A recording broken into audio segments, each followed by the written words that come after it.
That I feel over the past 41 years that I've been fighting for this cause, and all of us have been fighting, we have met some incredible people. And even though most of you are frustrated and disappointed, we can say one thing. The individuals that we have met that are people that can be identified for their integrity and for championing our issues. And there's no one that has put more effort for our cause than Senator Bob Menendez. So it's a great privilege that Dassos let me do this, Bob, to introduce you. Ladies and gentlemen, welcome Senator Bob Menendez.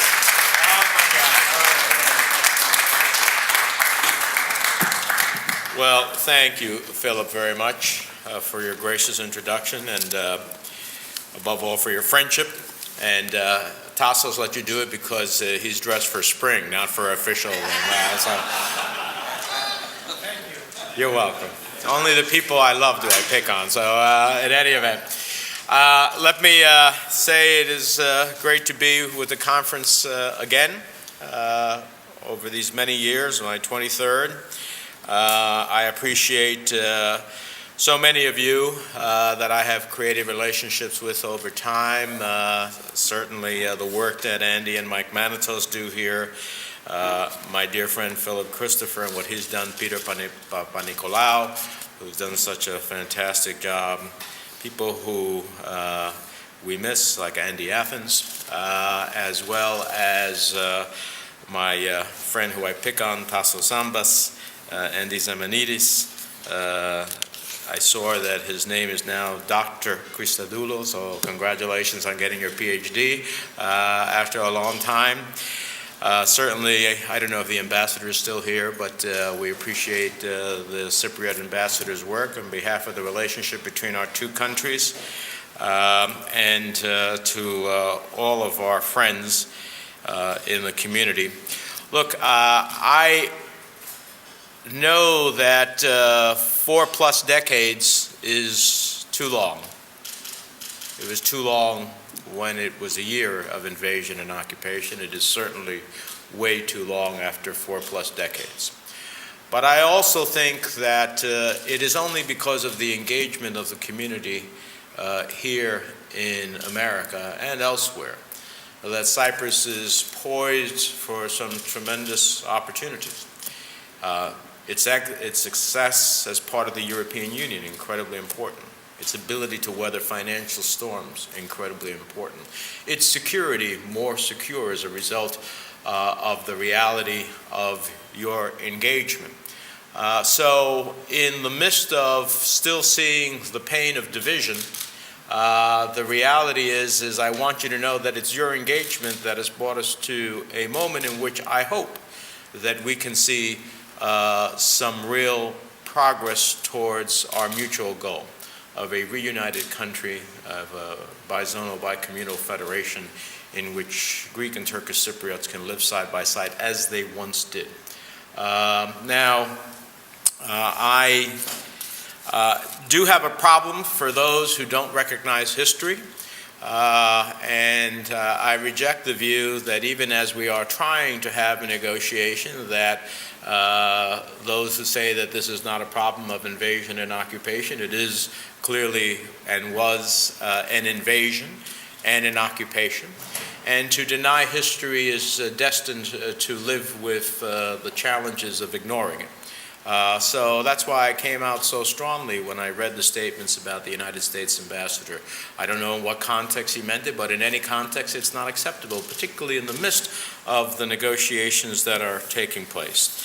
I'm hopeful that we can see progress. There is a new Turkish Cypriot leader, but the reality is this has always been about Turkey at the end of the day. If you send people from Anatolia to settle in the occupied area, if you are unwilling to create the ability to have Turkish and Greek Cypriots side by side solve whatever differences there may be again between them, which they have always, in my view, left alone, can achieve the goals of the reunification we want to see.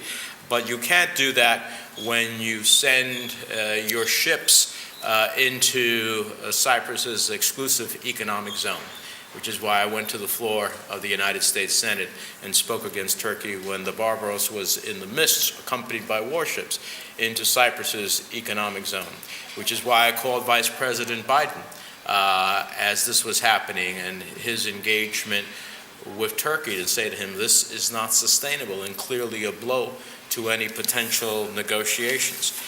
It is why I have raised this issue when Ban Ki-moon came to visit us at the Senate Foreign Relations Committee about what was happening to a member of the European Union.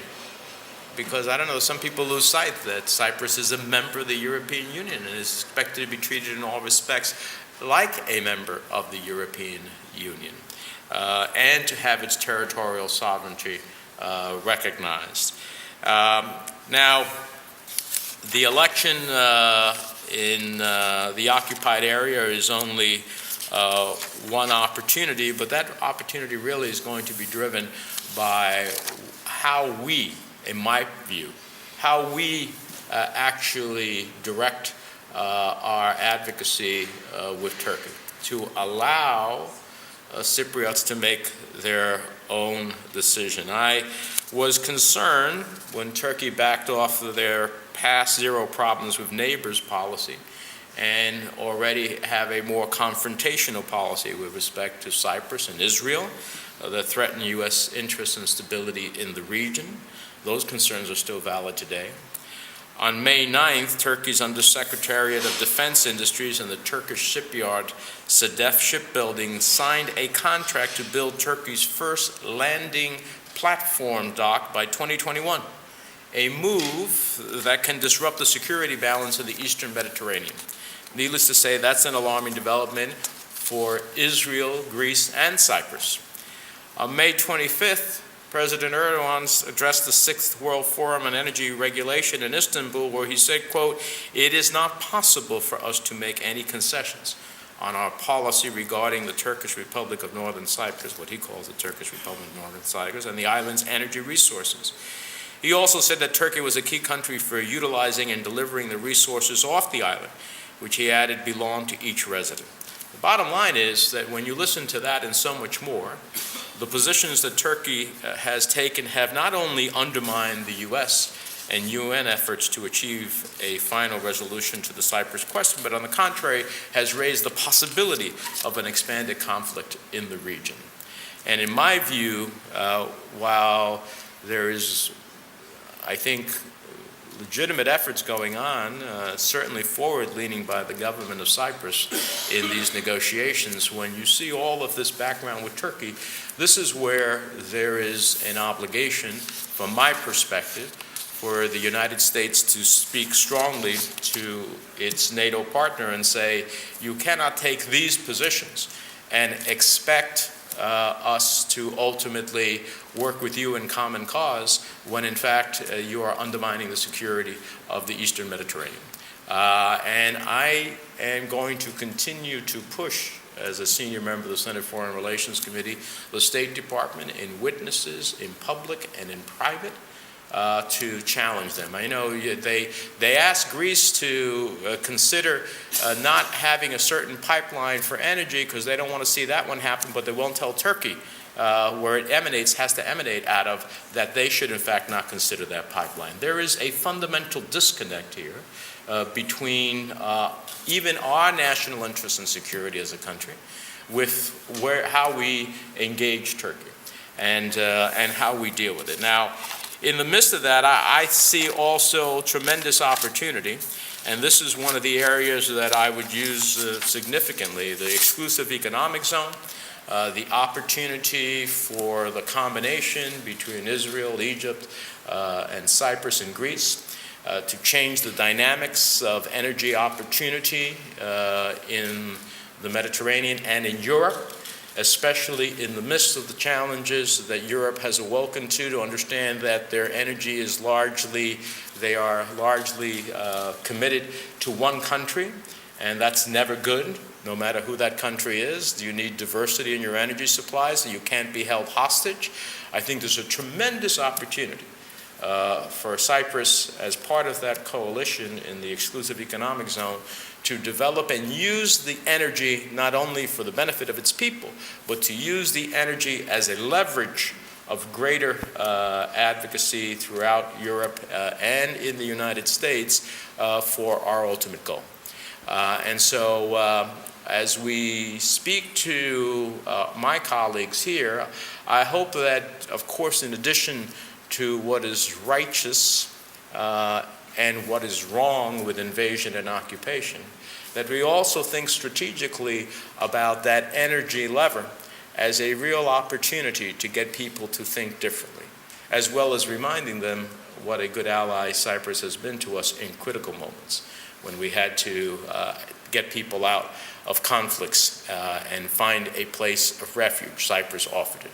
When they've worked with us on money laundering and other key issues that we've concerned about, their sharing of intelligence, an incredibly important part of the world. We need everybody to understand that that is the Cypriot reality, that they have been a good ally of the United States, and they can be an incredibly powerful partner with us as this new energy paradigm unfolds. And that creates an opportunity for rethinking here in the United States Senate and in the Congress, and that's certainly what I'm going to be pursuing. As I have said many times, and as I said to Philip last night and my friends, 41 years is a long time, and it is painful. And as our distinguished representative of Cypriots abroad on behalf of the Cypriot government knows, but throughout the diaspora. But the bottom line is we are going to get to the promised land. We are going to get there together, and I will not rest for so long as I am in the United States Senate until the last boot of the last Turkish soldier leaves northern Cyprus, until we see a reunification, and until we have peace and justice with security at the end of the day. Thank you very much for having me.